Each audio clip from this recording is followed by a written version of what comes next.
Today is Monday, November 17, 2014, the 321st day of the year. There are 44 days remaining until the end of 2014. On this day in 1831, Ecuador and Venezuela are separated from the recently created superstate Gran Colombia. From 1819 to 1831, do the math. Okay, 1831 menos 1819 equal... Right, that's what I thought, 12 years. Much of northern South America in the wake of the War for Independence from Spain is consolidated into one country, including the territories of present-day Colombia, Venezuela, Ecuador, Panama, northern Peru, western Guyana, and northwest Brazil. Massive, not so easy to govern. El Presidente is Simón Bolivar, known in New Jersey as Simon Bolivar. El Libertador, as his friends call him. His family's been in the New World for 300 years. Tall fellow, terrific looking. Born in Caracas in 1783, much of his childhood he's raised by the slave woman, Hippolyta, whom he describes as the only mother I've ever known. She teaches him how to walk like a man. Some very useful African-Hispanic urban slang comes in handy for making impressive entrances into rooms full of people he doesn't know. Goes to military academy. He just happens to be in Paris to witness the scene when Napoleon is crowned emperor. Bolivar thinks that's a good job. Gran Colombia is his vision of an empire of his own. Everybody needs one of those. When it fails, we get a threefer: Colombia, Ecuador, Venezuela. Bolivar's dream is freedom for all races in the New World.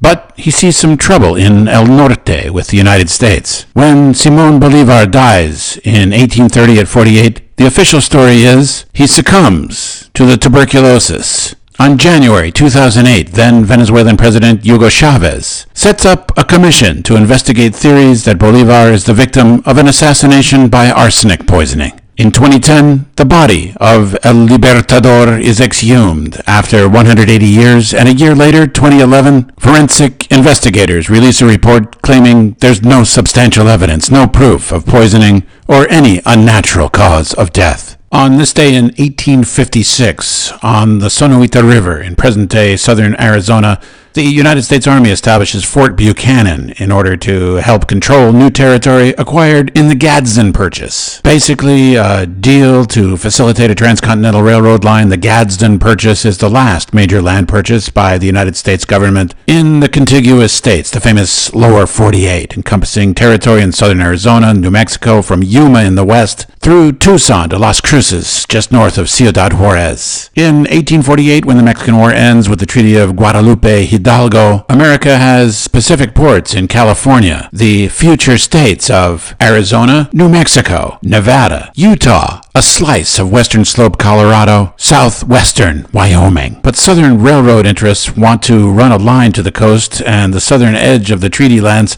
are too mountainous. So James Gadsden, military officer, long career, smooth talker, former president for 10 years of the South Carolina Railroad Company, is sent to Mexico City to negotiate the purchase. U.S. pays $10 million, worth about $240 million today, chump change by any standard. We could all chip in and come up with more than that before lunchtime. Well, you probably couldn't, son. I've seen that checkbook, bud. Don't ask me how, but damn, that thing's a mess. Gadsden ends up with desert ratlands leading to a California Mojave crossing, a straight line into the port of San Diego. He's all set, he thinks, with his own private rail car to the beach at Coronado. But the pre-Civil War squabbling about extending slavery into the new territories out west prevent building the transcontinental until after that war, and by then the southern route isn't even on the table anymore. Gadsden does all this work. All he gets, this t-shirt and his name on another real estate document. Fort Buchanan, built on the Sonoita to control Chiricahua Apache warriors under their chieftain Cochise, played by Jeff Chandler, John Hodiak, Michael Ansara, Jeff Morrow, Wes Studi, who for some reason figured out not thrilled to deal with more white men pushing up into their ancestral homeland. Fort Buchanan has the distinction of being the only American outpost to be conquered not just once, twice during the American War with the Apache. Tough bastards. On this day in 1970, Lieutenant William Calley Jr. goes on trial for the 1968 My Lai Massacre in Vietnam. On March 16, 1968, U.S. soldiers enter the South Vietnamese village of My Lai and kill hundreds of unarmed civilians, mostly elderly, women, and children, in what is without question one of the more atrocious incidents of the war, although given the scale of the mass murder of innocent civilians involved, as many or more than 500 souls got to rank as the single most atrocious incident, although firebombing rural villages with B-52s pretty much up there too, perpetrated by the United States military during this nation's pointless involvement in Vietnam. The court-martial of Lieutenant William Calley Jr., a platoon leader in Charlie Company, begins this day in 1970. Calley, charged with murder. The military prosecution contends that Calley, in defiance of the rules of engagement, orders his men to deliberately murder unarmed Vietnamese civilians, despite the fact that these American soldiers are not under enemy fire at all. Testimony reveals that Calley orders the men of 1st Platoon, Company C, 1st Battalion, 20th Infantry of the 23rd Infantry Division to kill everyone in the village. After deliberating for 79 hours, the 6-officer jury, 5 of whom are Vietnam veterans, convicts Lieutenant William Calley on March 29, 1971,